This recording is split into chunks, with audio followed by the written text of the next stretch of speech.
One slip up, and you'll be deader than the first man to die in the Battle of the Boyne.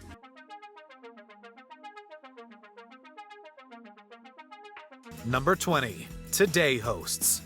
You know you've made it when Family Guy makes fun of you. At least, that's what the third hour Today hosts told themselves. Peter immediately catches Lois's attention when he mentions the Today Show. While Lois is eager to talk about Hoda Kotb and Savannah Guthrie, she writes off the third hour hosts as nonsense people. Second hour with Hoda and Savannah, a third hour with the nonsense people. Second hour. Where is it? A few weeks later on Today, Dylan Dreyer, Chanel Jones, Craig Melvin, and Al Roker had a good laugh over the clip. Dreyer called it a career highlight, while Jones jokingly blamed Roker for the savage burn. Craig was just glad that two cartoon characters were watching their show. We made Family Guy! This is like the highlight of my career. We made Family Guy! I was like, this is... Have you seen it? No, I've not seen Well, that. because it's your fault. Thank you. Considering that Family Guy is the king of nonsense humor, they should consider it the highest compliment possible. Number 19. Dan Rather. Have you ever noticed that when news anchor Dan Rather speaks, he sometimes put a distinct emphasis on his S's, almost as if he's whistling? To our soldiers, sailors, airmen, and Marines in dangerous places. Well, the Family Guy writers noticed, and you definitely will too after seeing this clip. As Stewie watches the news, Rather reads an alliteration where almost every word begins with S. Several of Saddam's southern settlement squatters. This causes Rather to shoot steam out of his ear like a teapot, requiring a crew member to move him over. Rather hadn't seen the clip until someone brought it up on an Ask Me Anything Reddit. He responded with a reaction video, cracking up over the steam joke and proclaiming his love for it. So that's your reaction. Exactly. I love it. We wonder what Rather thinks about some of the show's other jabs at him. Number 18. Rush Limbaugh.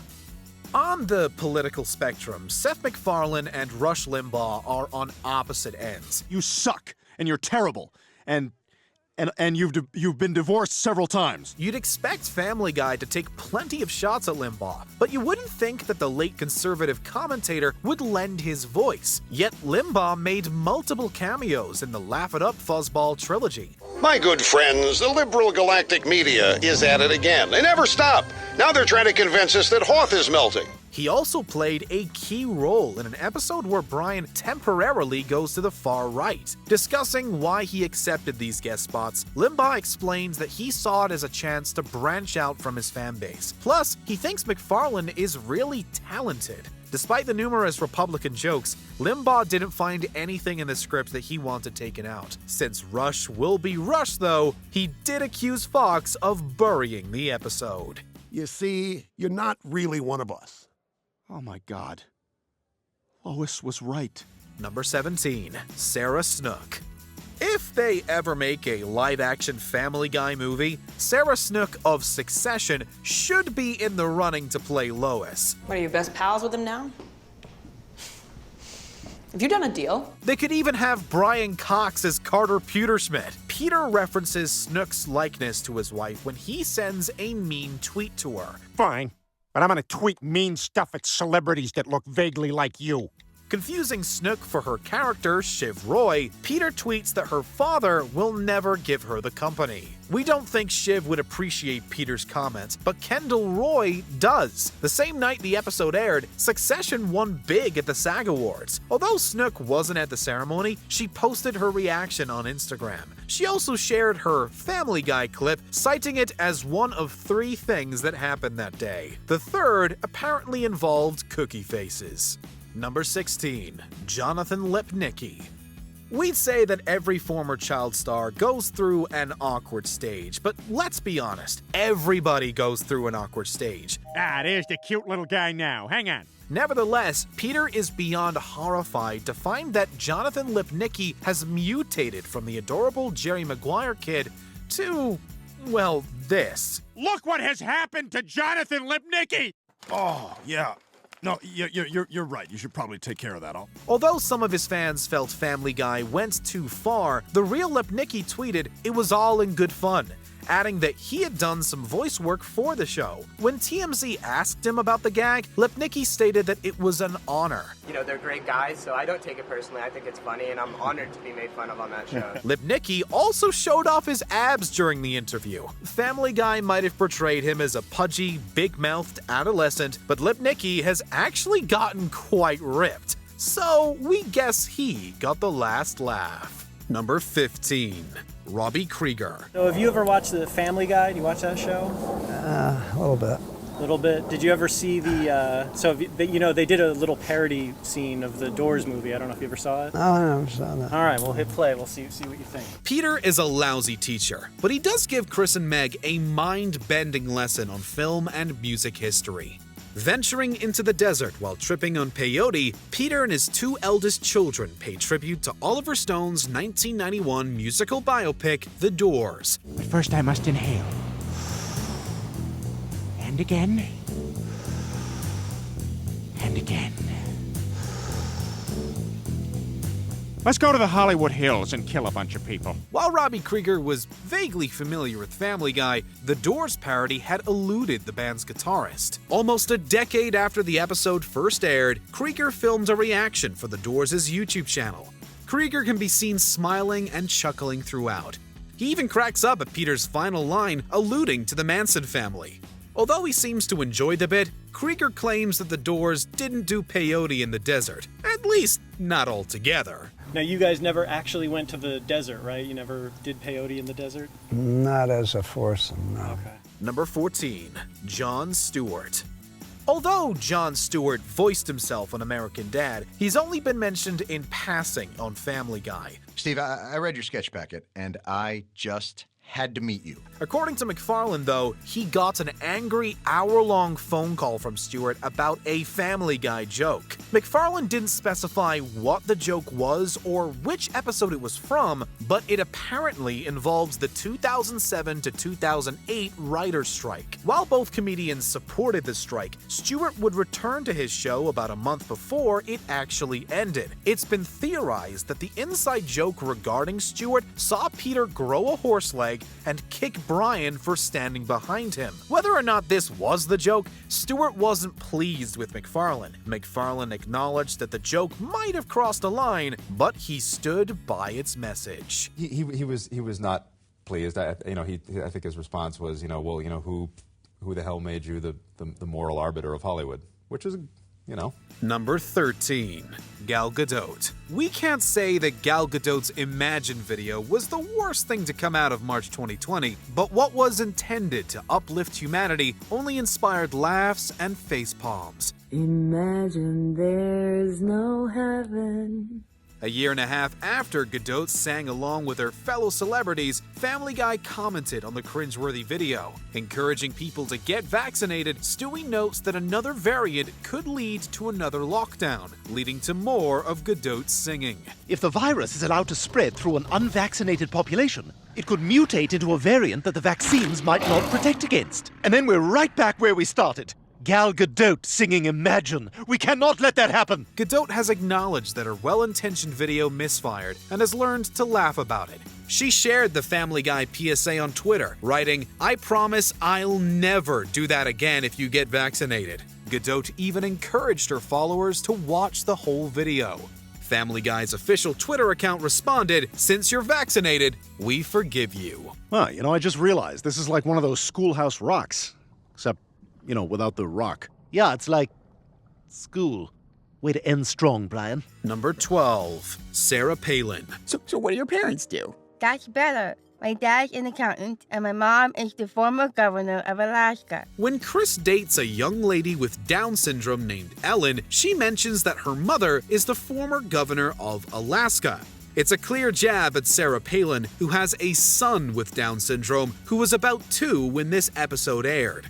On Facebook, Bristol Palin referred to Family Guy as a particularly pathetic cartoon, calling the creators heartless jerks. Sarah Palin shared similar criticisms on The O'Reilly Factor, calling them cruel, cold-hearted people. Those in the special needs community truly are some of the most loving and compassionate people in the world. So why pile it onto them and make their lives even that much more challenging. So she said it best. MacFarlane discussed the controversy on Bill Maher, noting that Andrea Faye Friedman, who voiced Ellen and has Down syndrome, released a statement saying that the joke was directed at Palin, not her son.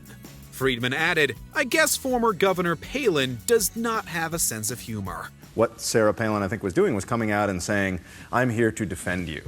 Right. And what Andrea, the actress, had said was, this is, I don't need this. I love my life. I'm very happy. Number 11, an audience of celebs. Stewie and Brian kicked off the 2007 Primetime Emmys with a musical number paying tribute to television.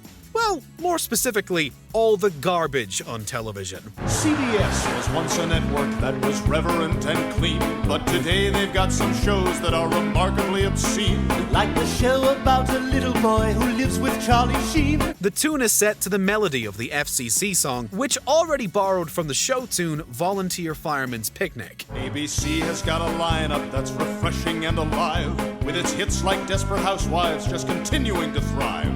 And those women look sensational for being 65. Throughout the song, the duo references the surprisingly creepy premise of 2.5 Men, the ages of the Desperate Housewives cast, and Isaiah Washington's dismissal from Grey's Anatomy. While Washington wasn't present, T.R. Knight was in the crowd. Now the Peacock's having trouble simply staying in the race, so I hear they're bringing Seinfeld back to save a little face. And I hear Isaiah Washington is taking Kramer's place. The camera cuts to reaction shots in the audience with Charlie Sheen, Terry Hatcher, Felicity Huffman, Eva Longoria, Marcia Cross, James Gandolfini, and Edie Falco all laughing along. Their last jab comes at the expense of The Sopranos. Now The Sopranos is a show I'd recommend, because you never know just how it's gonna. Number 10. George Lucas. Oh, sorry. This is my joke lightsaber. It's cute, right? Okay, for real now. Although Family Guy and Star Wars have Fox in common, well, Disney now, MacFarlane and company likely wouldn't have produced Blue Harvest without Lucasfilm's blessing. Despite getting permission, MacFarlane didn't have the best feeling when they screened the episode for George Lucas at his ranch. The crew half expected Lucas to say, "You know what? We can't allow this to air." To their relief, Lucas laughed a few times, cementing his approval. I got him! I got him! Right, kid, don't get penisy! With the second Star Wars parody, Lucas did take issue with a certain four-lettered word and some other dark jokes, but he ultimately signed off. I love you.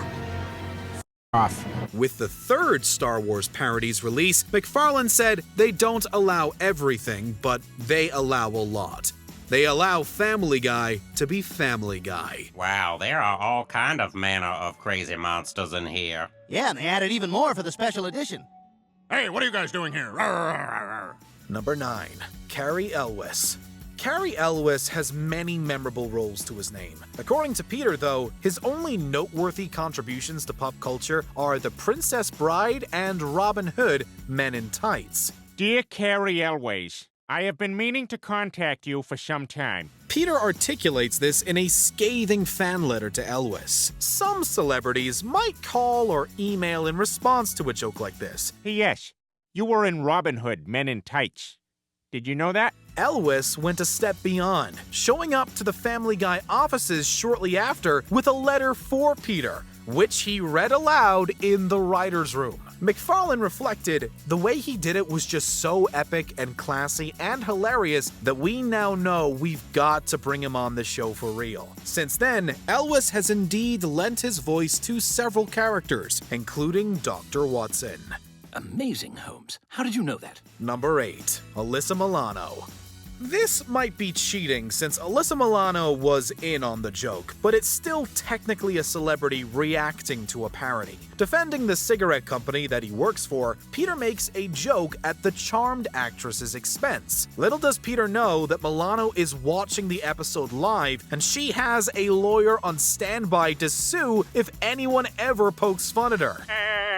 What kind of cheap shot? Joel? I'm suing, I'm on it. Fun fact, Joel is actually played by Ricky Blitt, one of the episode's writers. It'd be one thing if Milano voiced a caricature of herself, but having Milano make a live-action appearance is what makes this joke so memorable. Alyssa Milano, I knew you were gonna be hot. While Milano didn't really sue Family Guy, another celebrity on this list did. More on that later. Number 7. James Woods. Ooh, a piece of candy. Ooh, a piece of candy. Ooh, a piece of candy. Ooh, a piece of candy. Man, I hope that's James Woods, because if it's me under there again, I'm going to be really pissed off. Where many Family Guy caricatures require an impressionist, James Woods has voiced himself on numerous occasions. Woods was flattered when the show's school was called James Woods High, paving the way for him to guest star. Although he's depicted as an eccentric antagonist who torments the Griffins, Woods stated in a 2015 interview that he enjoys making fun of himself. So much so that he doesn't demand compensation. Family Guy is a funny thing because I just really enjoy making fun of myself because it's just like, everybody else is going to do it. I might as well join in. 3 years later, though, the increasingly controversial Woods tweeted that he turned down a Family Guy episode due to its anti-conservative nature. Woods hasn't voiced himself since 2016, while the school has become Adam West High. Although his Family Guy days are likely over, we'd love to hear the unreleased recording sessions between Woods and Seth MacFarlane. What were some of the things you were saying? Oh, I said, burn those tapes. No, I mean, believe me, we make more fun of ourselves than anybody else. Number 6. Willem Dafoe. We'd gladly take an evil monkey living in our closet over a green goblin under our bed. Through a cutaway gag, Stewie reflects on how Willem Dafoe used to reside beneath his crib. I used to have a Willem Dafoe living under my bed. Hey, you asleep yet? No. Just checking. Voiced by David Anthony Pizzuto, Dafoe pops his head out from under the crib, waiting for Stewie to fall asleep. The Oscar-nominated actor smokes a cigarette to pass the time, slithering back under. Where exactly do his legs go? Although Dafoe wasn't familiar with Family Guy, somebody told him to check out the clip on YouTube. It's weird. I mean, I don't know the show, but I know some people really love it. Dafoe thought it was weird, but he also found the cameo pretty cool, having a good laugh about it. Now, if only Joe could learn to pronounce Willem's name correctly. Yeah, I just love William Dafoe. It's not William, it's Willem. Yeah, that's what I said, William. He was in Spider-Man with Kirsten Dunst. Kirsten Dunst. Number 5. Marlee Matlin. An Oscar winner and inspiration to deaf performers everywhere, Marlee Matlin has been parodied multiple times on Family Guy. Hi, Stewie! Oh, come on, Marlee. I know you can't hear them, but you gotta feel those things slapping out of there. In addition to neglecting her farts while passing by Stewie, Matlin struggles to book movie tickets over the phone. Please say the name of the movie you'd like to see now. The last Memty. You have selected 300. While Alex Borstein voices her, Matlin's agent supposedly got in touch, asking why they didn't enlist the real Matlin. Borstein and Matlin later confronted each other on Seth and Alex's almost live comedy show. Matlin jokingly criticizes Borstein's impression and teaches her some suggestive sign language. You want to learn some sign language? Yeah. Yeah? Behind the scenes, Matlin defended the various parodies of herself, stating, "The day we censor humor is a sad one for sure. All I gotta say is, line up, people." Matlin would eventually land a role in Family Guy, voicing Stella. Nice to meet you. Well, what is this? We doing a new secret handshake now? No, Griffin, she's deaf. Oh. Can she read lips? Yes, I can. So if I do this, I can talk about what a sweet rack she has? Yes, but try not to make a boob-honking gesture with your other hand while you're saying it. Number 4. Adam West. Outside of Batman, the late great Adam West is perhaps best remembered for voicing a fictional version of himself on Family Guy. So it's a shouting match you want, eh? Well, game on, Quahog.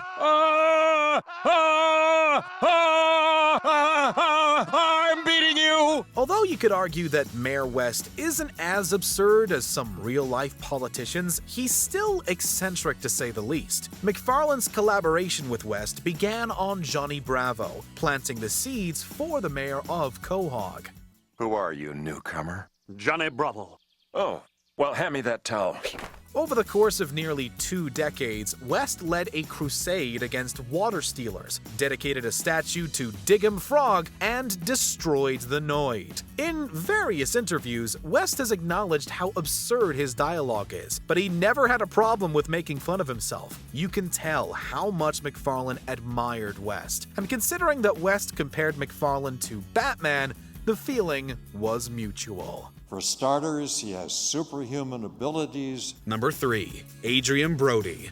Brief yet brutal, the season 9 premiere took a shot at this Oscar-winning actor's star power. Just for that, when the movie of the story comes out, I'm gonna make sure Adrien Brody plays you.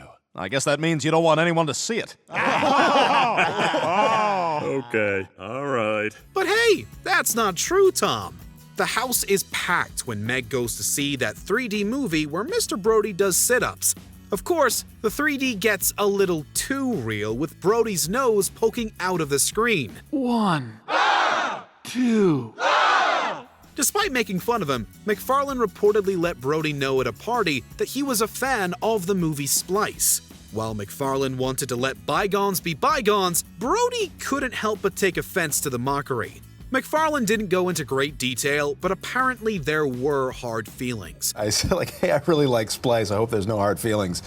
And essentially the upshot was, well, there are. It's also worth noting that Family Guy isn't the only MacFarlane cartoon that made fun of Brody. Hello, beautiful. How'd you get so beautiful? How'd you get that sunshine in your smile? Number 2. Liam Neeson. Liam Neeson is a great actor, but the Northern Ireland native doesn't put on the most convincing American accent. Family Guy made fun of this with Neeson, voiced by writer John Wiener, struggling to play an all-American cowboy.